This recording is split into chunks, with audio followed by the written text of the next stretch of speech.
Tesla's all-time high inventory is vanishing. Here is Model Y inventory in the United States of America. As you can see, this is when the price could happen. Here's what happened the next day, and then the day after that, and then the day after that, and soon is going to be around here. Model Y currently is the most important vehicle that Tesla makes, so that is why we want to focus on Model Y inventory levels. This is the most important inventory of Tesla. Let's take a look at other inventory as well, but keep in mind that in the US right now we have Austin, and it only produces Model Ys. It does not produce Model 3s. So we want to pay attention to Model Ys especially. When we look at the total new inventory, which includes Model 3 and Y and S and X, the drop is not as big, but it's still a big drop. I will explain in a moment why actually this drop does not show the actual drop. It's actually a little bit bigger than what it appears. It is important to understand how this website calculates inventory. Inventory count data is a snapshot gathered once per day in the early morning. Now, do you remember exactly when the price cuts happened? They happened late in the evening. So if we have data only once per day in the early morning, then it is going to be a little bit skewed. So you see, this data is taken just once in the morning. It's good to take data once per day at the same time, so then we don't need to worry about a lot of things that may change day to day. Things usually have a certain pattern to them, so it's good to maintain that pattern. But there is a big flaw in that we don't know how many vehicles exactly did we have by the end of January 12th. We know how many vehicles we had in the morning, but we don't know how many we had in the evening because production continues. Well, except thanks to Ryan here, we actually do know the number of cars in inventory. And this is not an exact number. This is an estimate because Tesla does not show duplicates in the same location. So the number was 4,128 that Tesla showed. And this right here only shows 2,500. So if he had 4,000, over 4,100, this is 3,000. So imagine 4,000 would be probably somewhere in this area, right? So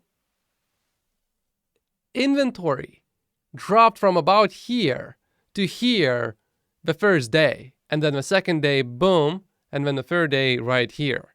So this explains why we only see such a small drop right here, because the actual drop was a lot bigger. However, I then asked myself, maybe because Ryan is using his own scraper, maybe his scraper is picking up data in a different way, or maybe he's getting around some of the limitations that Tesla data has. Maybe there's a difference between, maybe there's a fundamental difference between these two sets of data. Maybe that's why we are getting such a big difference.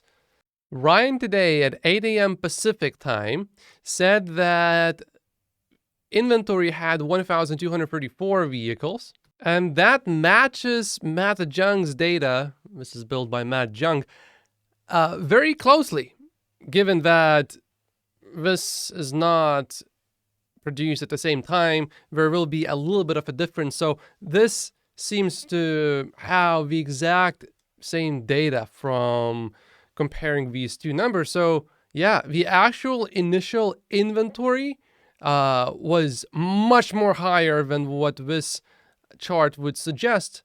Imagine a drop from probably around here to here.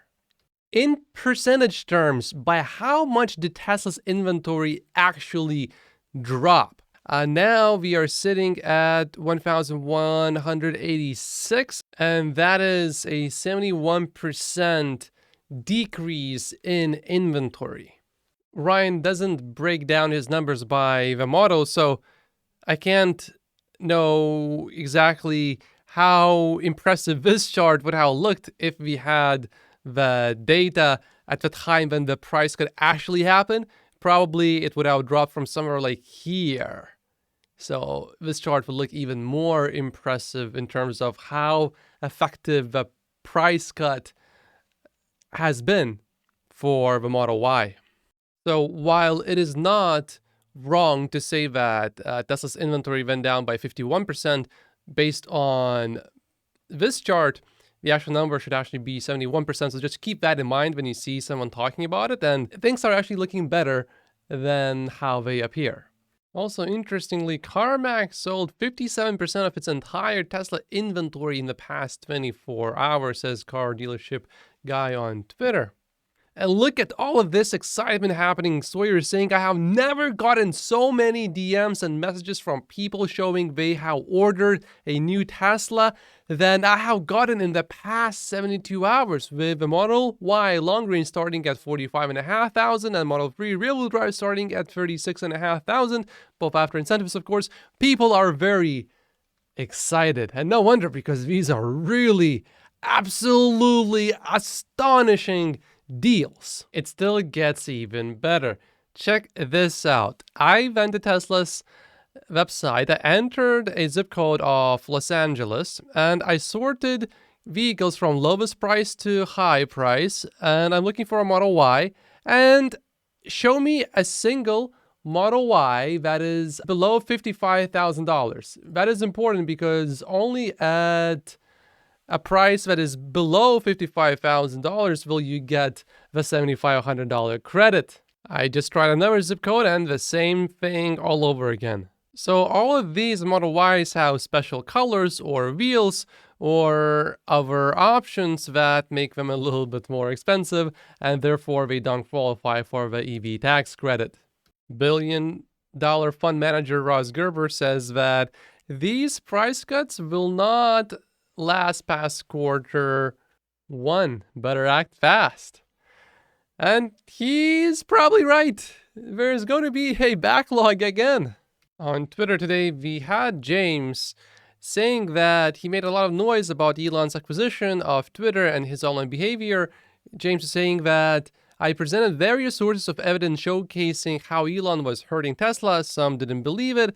Some people blocked, muted me. Here's the latest data pointing to the damage that Elon has caused based on this data here. Tesla's net favorability, monthly data from March 2022 to January 2023. And as we can see, it says it is lower now by quite a bit. This is where the data is from. And he shows this data as well, showing that we lost a lot more Democrats than the number of Republicans that we gained. But then James also points out that Elon's Twitter activity tone and content have been a lot less controversial, divisive, and political for several weeks now. I think the worst is behind us. Of course, here are the results of the boycott. As you can see, it was very effective at making people buy Teslas.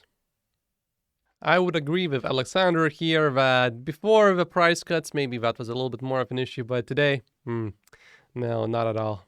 And here's something to really think about. Federal Reserve should still be feared. They say they are not done yet, which if rates keep increasing, the Teslas will be even more expensive. But Alexander is saying Tesla just cut their inflation theory, so who is controlling who here?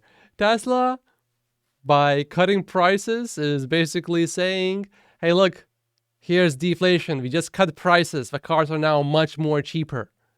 And that will force all of the other automakers to also cut prices.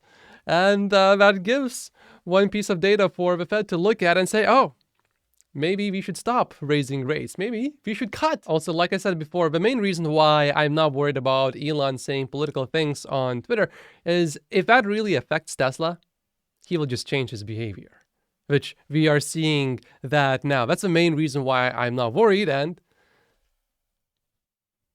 I guess I'm right, because do you see these crazy political tweets anymore? Not so much, really.